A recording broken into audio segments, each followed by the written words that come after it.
말그릇이라는 책이 최근에 베스트셀러로 많은 사람들이 읽히고 있습니다만, 그 책에 이런 질문을 던졌습니다. 15살짜리 소녀가 지금 당장 결혼하고 싶어 한다면 당신은 그녀에게 어떤 말을 해주고 싶습니까? 라는 질문을 던졌습니다. 사실 이 질문은 지난 1980년도 초에 베를린 위즈덤 프로젝트라고 해서 베를린 지혜 프로젝트라는 실험에 처음으로 등장했던 화두이고 말이었습니다. 그 사람들을 이 프로젝트에서 모아놓고서 지혜로운 사람에게는 어떤 특징이 있는지를 그 참가한 사람들을 통해서 그 질문을 통해 알아보고자 했던 것입니다. 여러분은 어떻게 생각하십니까? 이 15살짜리 소녀가 지금 당장 결혼하고 싶다면 여러분들은 그녀에게 어떤 말을 해주고 싶으십니까? 그 대답의 결론은 크게 두 부류로 나왔습니다. 첫 번째 그룹은 안 돼, 15살이 어떻게 결혼할 수 있어, 안 돼 라고 말하는 그룹이었습니다. 당연하겠죠. 근데 두 번째 그룹은 이렇게 그 질문에 대답을 했습니다. 결코 쉬운 질문은 아닙니다. 15살에 결혼을 한다고 하면 누구나 반대를 할 겁니다. 그러나 특수한 경우라는 게 있지 않겠습니까? 예를 들어서 그녀가 살 날이 얼마 남지 않았다든지, 부모 친척 없이 홀로 남겨졌다든지, 혹은 일찍 결혼하는 그 문화에 사는 소녀일 수도 있지요. 우리는 충고하기 전에 먼저 그녀와 대화를 나눠야 할 것 같습니다. 그래서 그녀의 상황과 감정과 마음에 대해서 알아봐야 할 것 같습니다 라고 또 다른 부류는 이야기를 했습니다. 이 말그릇의 저자인 김유나 작가는 사람들의 다양성을 인정하면서 유연하게 말하는 사람들을 말그릇이 큰 사람, 이 말의 그릇이 큰 사람, 그리고 지혜로운 사람이라고 부른다고 우리에게 말해주고 있습니다. 우리 예수님이 그러셨습니다. 제자들이 안식일에 길을 가는데 너무 배가 고팠습니다. 제자들도 유대인이기 때문에 안식일에는 아무것도 할 수 없는 것을 알면도 불구하고 너무 배가 고파서 그 밀밭에 들어가서 밀이삭을 까서 먹었습니다. 그것을 본 제사장들과 서기관들이 막 비난합니다. 아니, 어떻게 안식일에 유대인이 이런 일을 할 수 있느냐 비난했습니다. 하지만 우리 예수님은 제자들의 그 처지를 이해하시고 그 모습을 받아 안아주셨습니다. 사랑하는 여러분, 우리가 예배하는 이 시간에 우리에게 다가오시는 예수님께서는 우리의 모든 삶의 문제를 이해하시고 우리의 말을 받아 안아주실 것입니다. 오늘 그 예수님을 통해서 우리의 삶에 하나님의 위로가 임하는 시간이 되기를 간절히 축복합니다. 예수님께서는 이 땅에 오셔서 십자가에 못 박혀 돌아가셨습니다. 그 당시에 십자가는 노예들이나 국가의 반역자들을 죽이는 데 사용하는 도구였습니다. 여러분, 예수님께서는 이 땅에 오실 때도 어린 양의 말구 위에 누우셨습니다. 예수님의 죽음의 자리는 어땠습니까? 노예들의 그 형틀이었습니다. 그 십자가에서 죽음을 맞이하신 것입니다. 예수님은 제3시에 십자가에 못 박히셨습니다. 우리 시간 따지면 오전 9시가 됩니다. 그리고 12시 제6시에 그 이스라엘 땅에 암흑천지가 됩니다. 어둠이 왔습니다. 그리고 제9시인 오후 3시에 예수님은 예수님은 십자가에서 죽음을 맞이하신 것입니다. 총 6시간 예수님은 십자가에 달려 계셨던 겁니다. 그 그 6시간 동안 예수님은 엄청난 고통을 당하셔야 했을 겁니다. 그 당시 십자가형은 가장 처참하고 고통스러운 형벌이었습니다. 하지만 예수님을 통해서 이루어진 하나의 기적이 있었습니다. 십자가가 이전에는 고통과 저주의 상징이었는데 예수를 만나자 이 상징이 바뀌었다는 것이죠. 예수를 통해서 십자가는 모든 사람의 사랑을 받는 그것으로 바뀌게 되었다는 것입니다.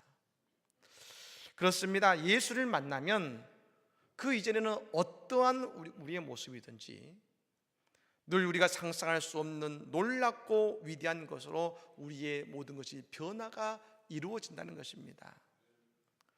아마 지금 여성분들 많이 십자가를 하고 아마 목걸이를 하고 계실 겁니다만 그 목걸이의 대부분 모양들이 십자가가 참 많을 겁니다. 왜요? 십자가가 이제는 사랑과 평화와 화평의 상징이기 때문 아니겠습니까? 한 아이가 아버지의 손을 잡고 길을 가다가 교회에 십자가를 보았습니다. 그러니 아버지에게 이렇게 말합니다. 아버지, 저기에 더하기 표시가 있네요. 예, 우리가 예수님과 함께 십자가의 은혜 안에 거하면 더하기의 인생을 우리가 바뀌게 될 줄로 믿습니다. 그렇다면 예수님이 십자가에 달리셨는데요, 우리의 신앙은 십자가를 어떻게 이해하고 깨닫느냐에 따라서 우리의 신앙의 깊이를 가늠할 수 있다는 겁니다. 마틴 루터라는 종교개혁자는 십자가를 하나님의 진노와 사랑의 계시라고 말했습니다만 우리는 십자가를 바라보면서 내가 죄인이라는 사실을 깨달아야 됩니다. 십자가의 값을 치르지 않으면 구원받을 수 없는 죄인이 바로 나라는 겁니다. 하지만 동시에 십자가는 우리가 그 십자가의 값을 지불하고라도 우리를 위해 그 십자가라는 값을 지불하고서라도 구원할 만한 가치가 있는 존재가 바로 나라는 것을 하나님은 또한 우리에게 말씀해 주고 계신 것입니다. 예수님은 십자가에 못 박히셨습니다. 그런데 예수님의 그 주위에는 그 십자가에 달리신 예수님 주변에 많은 사람들이 있었습니다. 여러분, 마가복음 15장 29절 30절 말씀입니다. 우리가 오늘 읽지는 않았습니다만 그 앞에 있는 구절을 한번 같이 한번 읽어보겠습니다. 시작. 지나가는 자들은 자기 머리를 흔들며 예수를 모욕하여 이르되 아하, 성전을 헐고 사흘에 짓는다는 자여, 내가 너를 구원하여 십자가에서 내려오라 하고. 아멘. 지나가는 자들입니다. 여러분, 이 사람들은 뭐 수십 명 지나갔겠지, 그게 아닙니다. 제가 말씀드린 적이 있습니다만 이 6월절에 잡았던 양의 마리수가 25만 마리입니다. 이미 한번 놀라셨으니까 별로 안 놀라십니다. 25만 마리 어마어마하죠. 25만을 잡는데 한 가정당 한 마리를 봤을 때 평균 그 예루살렘에 200만 명 이상이 있었다는 겁니다. 여러분, 그 200만 명 이상이 있었는데 여러분, 골고다 언덕은 예루살렘에서 뭘 떨어진 곳이 아니라 예루살렘 부근의 조그만 언덕입니다. 그런 여러분, 예수님이 십자가에 달리셨을 때 한두 명이 온 것이 아니라 수만 명이 그것을 지나가면서 예수님의 십자가를 봤다는 겁니다. 근데 그 십자가를 보면서 그들이 했던 말이 있습니다. 내가 너를 구원해서 십자가에서 내려와라. 십자가에서 내려와라. 또 그 자리에는 예수님과 함께 십자가에 못 박혔던 두 명의 강도들이 있었고 대제사장들과 서기관들이 그 자리에 함께 있었습니다. 또한 그들이 뭐라고 말했느냐? 그가 남은 구원하였을 때 자기는 구원할 수 없도다. 이스라엘의 왕 그리스도가 지금 십자가에서 내려와 우리가 보고 믿게 할지어다 하겠습니다. 뭐라고 합니까? 이스라엘의 왕이 맞다면 십자가에서 내려와서 우리로 당신을 믿게 하는 겁니다. 즉 지나가는 사람들, 그리고 오늘 예수 옆에 있는 제 대제사장들과 서기관들 모두 동일한 말합니다.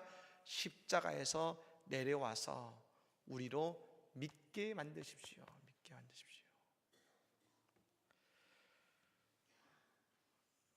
아마 예수님께서 가장 고통스러웠던 순간이 언제셨을까? 저는 바로 이 순간이셨을 것 같습니다. 예수님은 능력이 있습니다. 믿으십니까? 예수님 능력이 있으시죠? 죽은 나사로를 살리신 예수님이십니다. 병든 자의 병을 고치셨습니다. 귀신을 물리치셨습니다. 그러니 예수님은 얼마든지 십자가에서 내려오실 능력이 있습니다. 하지만 예수님은 십자가에서 내려오지 않으셨습니다. 여전히 그곳에 계셨습니다. 거기는 분명한 이유가 있습니다. 바로 예수님을 향해서 십자가에서 내려오라고 말하는 그들의 죄를 사하시기 위해서 그 십자가에 여전히 매달려 계신 것입니다. 그들은 지금 예수님께서 자신들을 위해 저 십자가에 달리셨다는 사실을 알지 못하고 있는 것입니다. 여러분, 우리도 예수님께 가끔 그런 말을 할 때가 있습니다. 예수님, 저 진짜 힘듭니다.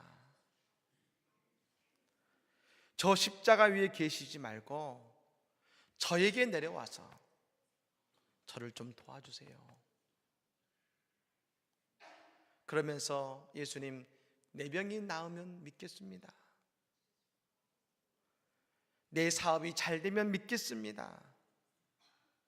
내 자식이 직장이든 대학이든 합격만 하면 믿겠습니다. 서로 자기 뜻이 이루어지면 믿겠다고 말합니다.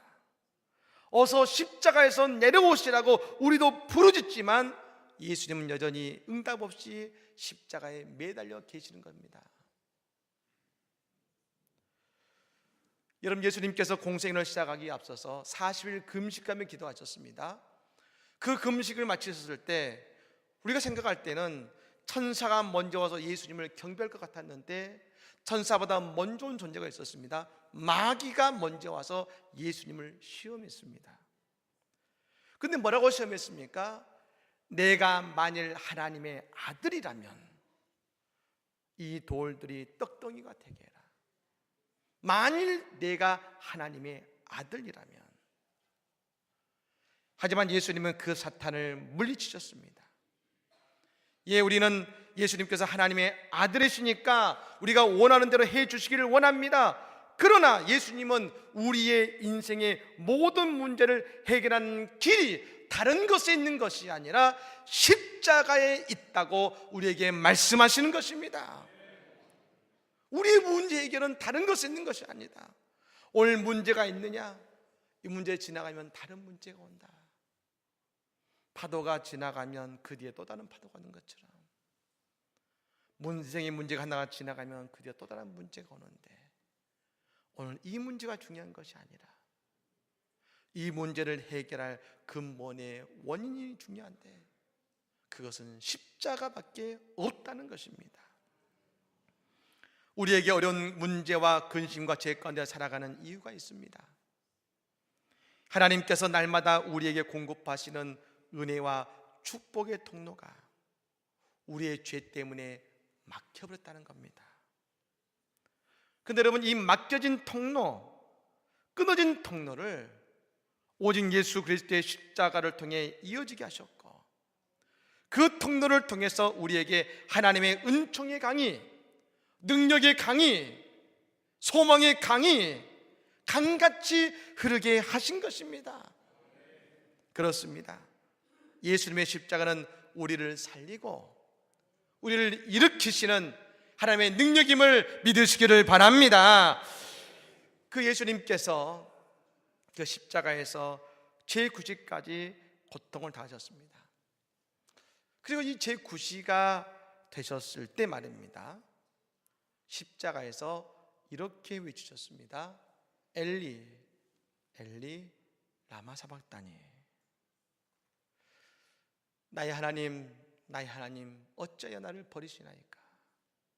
한번 같이 한번 해볼까요? 나의 하나님 나의 하나님, 어찌하여 나를 버리시나이까? 예. 우리는 이 구절을 읽으면서 예수님의 절규를 말합니다. 예, 예수님 6시간 동안 모든 피를 흘리면서 십자가에 계셨으니 여러분 그 힘이 있으시겠습니까? 절규하듯 이 말씀을 하셨을 겁니다. 하지만 지금 예수님은 십자가의 고통보다 더 큰 시험 앞에 놓여 계십니다. 사람들을 통해 주어진 시험이지요. 그것은 말씀드린 것처럼 십자가에서 내려오라는 시험입니다. 그때 예수님은 어떻게 하셨습니까? 그들을 향해 이렇게 외치셨습니다. 나의 하나님, 나의 하나님, 어찌하여 나를 버리시나이까? 여러분, 예수님은 늘 시험 앞에서 마귀의 시험을 이기시는 방법이 있었습니다. 그것은 나의 말이 아니라 하나님의 말씀으로 마귀의 시험을 물리치셨다는 겁니다. 오늘 예수님 말씀하셨습니다. 나의 하나님, 나의 하나님, 어찌하여 나를 버리시나이까? 여러분, 이것은 그냥 예수님의 절규가 아닙니다. 시편 21편 1절의 말씀입니다. 지금 십자가에서 피를 흘리고 죽음 직전에 계시지만 그 앞에서 외치신 말씀이 시편 22편 1절의 말씀입니다. 여러분 아마 잘 무슨 말인지 모르실 겁니다. 시편 22편에 무슨 말씀이 있나요? 근데 여러분, 유대인들은 압니다. 유대인들은 압니다. 22편의 그 다음 절에 몇 장 있습니까? 23편이 있죠. 거기에 이렇게 나옵니다. 여호와는 나의 목자시니 내게 부족함이 없으리로다. 그 다음에 뭐 나옵니까? 그가 나를 푸른 초장에 누이시고 쉴만한 물가로 인도하시는도다. 믿으십니까? 여러분, 우리가 다른 것이 아닙니다. 제가 1절 여호와는 나의 목자시니 내게 부족함이 없으리로다 라고 말씀드리면 여러분의 머릿속에는 뭐가 그려집니까? 시편 23편의 말씀이 그려집니다. 이런 말씀이구나. 예수님 나의 목자 되시고 자기의 이름을 위해서 우리를 의의 길로 인도하시지. 그 말씀이 그려지지 않습니까? 유대인들도 마찬가지입니다. 이 시편은 그들의 찬송가였고 그들이 외우는 말씀이었습니다. 그때 예수님이 시편 22편 1절에 말씀하셨습니다. 엘리 엘리 라마 사박다니. 그때 이스라엘 백성들은 그 뒤에 말씀이 떠올랐을 겁니다. 여러분, 예배 마치시면 꼭 한번 읽어보시면 좋겠습니다. 시편 22편의 말씀은 어떤 말씀이 나옵니까? 예수님의 십자가의 고난과 고통의 모습이 거기에 그대로 나옵니다. 뿐만 아니라 병사들이 예수님의 속옷과 겉옷을 제비 뽑아서 가져가는 것 역시 시편 22편에 기록되어 있습니다. 그 말씀이 유대인들에게는 떠올랐을 겁니다. 그런데 그 22편의 맨 마지막에 중요한데 총 31편까지 말씀 가운데 22편부터 31절까지 1편까지 그 뒤에는 마지막 구절은 어떤 말씀이냐면 말입니다. 그 앞에서부터 진행되는 말씀이죠. 모태부터 나를 인도해 주신 하나님에 대한 충성과 믿음에는 그 고통이 있지만 변함이 없다. 그 신앙의 고백을 하면서 동시에 오늘 다윗은 뭐라고 고백합니까? 구원의 계속해서 하나님의 뜻은 영원하다는 찬양을 계속해서 부르는 겁니다. 그 앞에서 고통을 말하고 십자가의 고통을 말하고 옷이 뺏겼는데, 그런데 다윗은 고백하지요. 그래도 이 상황 속에서도 나를 인도하신 하나님을 끝까지 믿을 것이고, 그리고 나는 그 하나님을 끝까지 찬송하고 예배하겠습니다. 이게 시편 22편의 말씀이거든요. 오늘 이스라엘 백성들이 예수님께 내려오면 믿겠다겠습니다. 그때 그들에게 말씀으로 화답하십니다.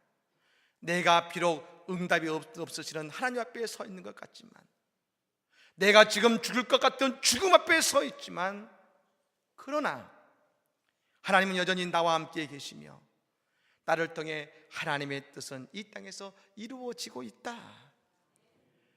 그러니 나는 이 십자가의 도상에서도 하나님을 찬양합니다. 이 고통 속에서도 나는 하나님을 찬양합니다. 이게 바로 예수님의 고백인 엘리 엘리 라마 사박단이라는 말씀인 것이죠. 이 예수의 말씀을 들은 사람들 가운데 뜻이 있는 사람들은 깨달았을 것이고, 믿음 있는 사람은 예수의 말씀을 듣고 회개하고 돌아갔을 것입니다. 여러분, 노숙자들에게 다가갑니다. 어렵지요. 그들이 다가가서 먹을 음식과 생필품을 가지고 나눠줍니다. 나눠주는데 한 노숙자가 그걸 봤더니 이렇게 말합니다. 싱긋 웃더니 여호와는 나의 목자시니 내게 부족함이 없으리로다. 여러분, 우리가 그 말씀을 들을 때 어떤 생각이 드십니까? 지금 노숙자에게는 우리가 하나님의 천사이구나. 그리고 그 고백 속에 하나님께서 그 노숙자를 위해 일하고 계시다는 것을 우리는 알 수 있지 않겠습니까? 어느 아버지와 아들이 사막을 여행했습니다. 뜨거운 바람이 붑니다. 아들이 너무 힘들어서 아버지가 말합니다. 아버지, 너무 힘들어요. 죽을 것 같아요. 절망에 빠집니다. 그래도 그 길을 갑니다. 한참 가는 도중에 아들이 무덤을 발견합니다. 아버지, 저거 보세요. 우리도 이 무덤의 주인처럼 결국 죽고 말 거예요. 그때 그 아버지가 아들 보며 싱긋 웃더니 이렇게 말합니다. 아들아, 아니란다. 무덤이 있다는 것은 여기서 마을이 멀지 않았다는 증거야. 과연 그들은 멀지 않는 곳에서 마을을 발견한 것입니다. 그렇습니다. 오늘 예수님은 저 십자가라는 절망의 도상에서 부활이라는 소망을 발견하고 계시는 것입니다. 그리고 그 하나님을 찬송하고 계시는 것처럼 말입니다. 오늘 우리도 어떠한 부족함과 연약함과 어려움, 즉 십자가의 자리에 있다고 하더라도 우리 예수님처럼 하나님은 나를 버리지 아니하신다. 우리 하나님은 나를 끝까지 책임지시고 나와 함께 하신다. 나를 찬송케 하시는 하나님이시라고 우리의 믿음의 고백이 있을 때 오늘 우리의 삶 속에 부활의 영광이 임하게 될 줄로 믿습니다. 하나님은 우리를 버리신 것이 아니라 지금도 우리를 사랑하셔서 나를 안고 계시고 나를 위해 일하고 계시는 그 하나님이 나의 하나님이라고 고백하며 찬송하는 우리의 삶이 되기를 예수님을 간절히 축복합니다. 아멘. 우리 찬양하겠습니다. 예배합니다.